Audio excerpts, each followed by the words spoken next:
என்ன கொடுத்தாலும் என் குழந்தை சாப்பிட மாட்டேங்குது, உடம்பு தேறாமல் குச்சியாக இருக்குன்னு கவலைப்பட்டு மல்டிவிட்டமின் சிரப் கொடுக்குறீங்களா?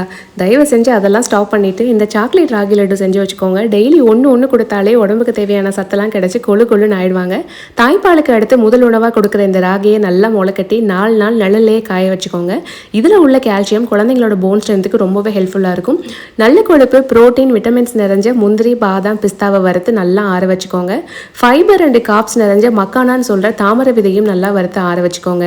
இது கூடவே டைஜஷன் அண்ட் ஃப்ளேவருக்காக சுக்கு, ஏலக்காய், இரும்பு அண்ட் மெக்னீஷியம் சத்து நிறைஞ்ச பனங்கற்கண்டு, உலர்ந்த பேரிச்சம்பழம், இது கூடவே நம்ம முளைக்கட்டின ராகி, குழந்தைங்களுக்கு ரொம்ப பிடிச்ச கொக்கோ பவுடரையும் சேர்த்து பேட்ச் பை பேட்சாக மிக்ஸி ஜாரில் சேர்த்து நல்லா அரைச்சிக்கோங்க. இது கூடவே காய்ச்சின நெய்யை நல்லா சுட சேர்த்து சூடாக இருக்கும் போதே நல்லா உருண்டை பிடிச்சி வச்சிங்கன்னா அருமையான chocolate ragi laddu ready. Daily ஒன்று கொடுத்தாலே பயங்கரமாக எஃபெக்ட் இருக்கும். இப்படி கொடுக்காதவங்களுக்கு பாலில் கூட நீங்கள் கலந்து கொடுக்கலாம். இவ்வளோ ப்ராசஸ் செய்ய கஷ்டமாக இருக்குது அப்படின்னு ஃபீல் பண்ணிங்கன்னா சேம் இன்க்ரீடியன்ஸ் யூஸ் பண்ணி ஃபிட் அண்ட் ஃபுட் தமிழ் அப்படிங்கிற பேஜில் இந்த ராகி சாக்கோ மால் பவுடரை சேல் பண்ணிட்டு வராங்க.